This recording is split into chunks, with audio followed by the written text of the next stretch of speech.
This is my response to the issues that I see with 2.0 technology and social media in the classroom. First off, one of the first big problems I always see with social media in the classroom is bullying, unfortunately. When kids are using this in the classroom, a lot of times, at least in sixth grade, I've noticed that my students, it leads to fights, it leads to bullying. A lot of the social media stuff doesn't always lead to the greatest stuff. Also, social media, most of the time I see it as a distraction. I mean, in class, texting is one thing, but also like when you say you can use different types of social media for learning, it's distracting at times. The kids get off track. They're never doing what they're supposed to be doing. They're kind of going in their own way. So that's another thing I see with social media. A lot of times, I mean, there is a lot of great things with it, collaboration and all that stuff. But I mean, the bullying aspect, the distractions from social media are always terrible.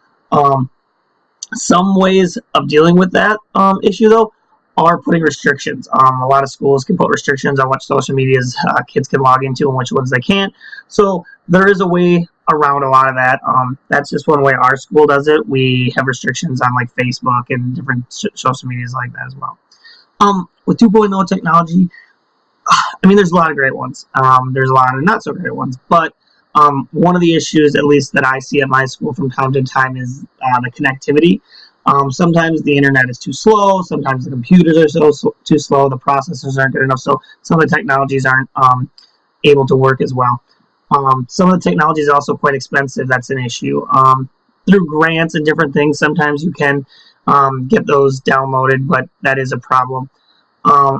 In the flipped classroom model, some web technology isn't free for all students. So that's an issue that you can only use it at school. Sometimes the kids can't do that outside school. There's also a lot of free stuff. So if you do search hard enough, you can find free stuff. So that's a way around that.